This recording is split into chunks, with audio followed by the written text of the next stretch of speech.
Hey everyone, thanks for checking out this video on the 2024 D&D Rogue preview. We're going to take a look at how it compares to the 2014 Rogue. On the right hand side of the screen here I have the very latest playtest number 6, and I've marked in green the things that have been confirmed with the previews that we have so far from all sources I could find. So looking at the Rogue table to start, we got Weapon Mastery coming in at first level. We've got Steady Aim at 3rd, Cutting Strike at 5th, Reliable Talent moved from 11 down to 7, Improved Cutting Strike at 11th, Devious Strikes at 14th, and Blind Sense being removed at 14th. And then Ability Score Improvement at 19th is now an Epic Boon. Now let's get into the details. The items in yellow here are the items that were in the playtest and that were different from 2014, but they're not confirmed. I don't have confirmation that they're going to be in the final version. So in the playtest, they had removed one skill here. They had Performance previously, and that had been removed in the playtest. The weapons had previously been a list of martial weapons. Now it's any martial weapon that has the finesse property. Sneak attack, still once per turn. This was different than what it was in a previous playtest. That's why I had it marked where they had made it once per your turn, which was very detrimental. Looks like that had been removed in the latest playtest, hopefully still removed in the final version. Okay, at first level, Thieves' Cant. This is a nice little add for Thieves' Cant in that you get to add another language of your choice. First level Weapon Mastery, you get 2 kinds of weapons, and you can change those when you finish a long rest, so that's a completely new feature. No mention of Cunning Action changing. Steady Aim is new. This comes basically out of Tasha's, and this is where you can give yourself advantage if you don't move on your turn. Level 5, we have Cutting Strikes, and that's a whole new feature. Whenever you do sneak attack damage, you can take some dice away and do other things. It is based on your Dex modifier. It used to have Disarm, Poison, Trip, and Withdraw. Disarm was not mentioned at all in any of the previews, so pretty confident that's removed. And that's good. Disarm is a very, very kind of a detrimental power because all monsters and spellcasters and such are relying on what they're carrying, and if you can just knock it out of their hand at any time, it makes a big difference in the game. So I'm glad to see that's got removed. We got the Poison here, where you can give them the poison condition if they fail a con save. We have the Trip, where large or smaller creatures have a dex save or they're knocked prone. And Withdraw, where you can move half your speed without opportunity attacks. No change to uncanny dodge, or expertise, or evasion. Reliable Talent moved down from 11th level, where it was previously, down to 7th level.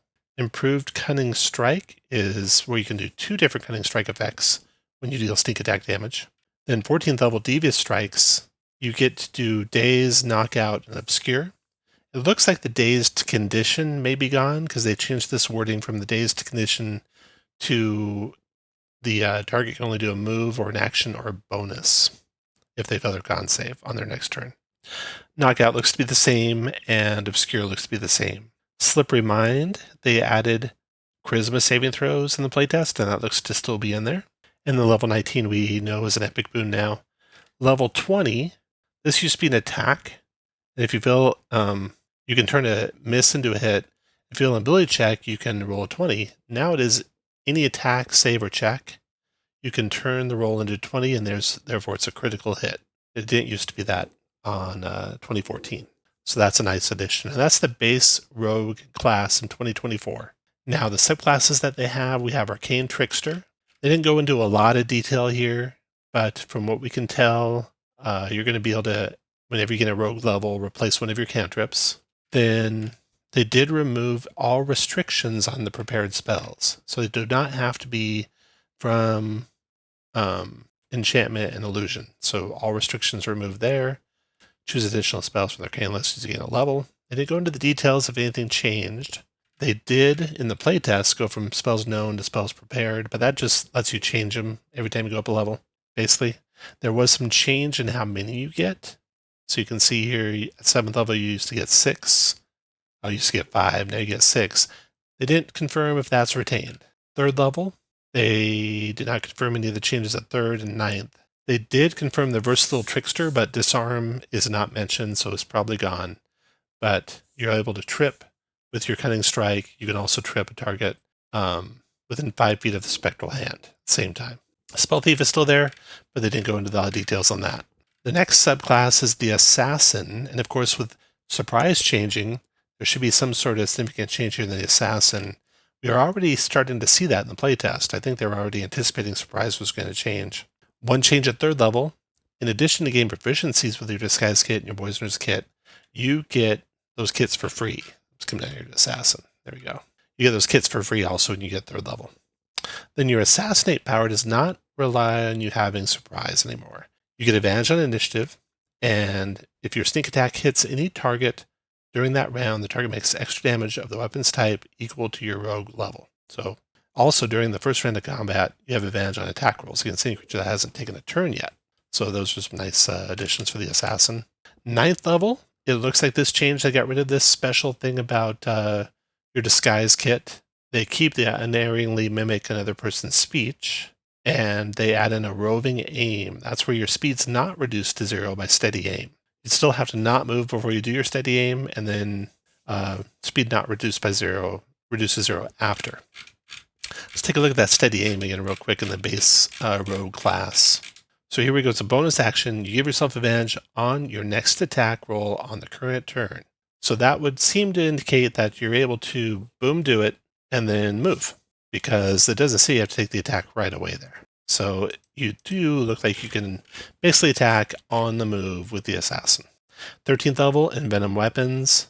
The poison condition of your Cunning Strike, the target will also take poison damage if it fails its saving throw, and that damage ignores resistance to poison damage. Then Death Strike at 17th level still has where when you hit with your sneak attack on the first round of combat, the target's got to make a con save or the attack's damage is doubled against the target. All the same as before, except now you just have to hit with the sneak attack in the first round. Not surprised. Okay, Swashbuckler.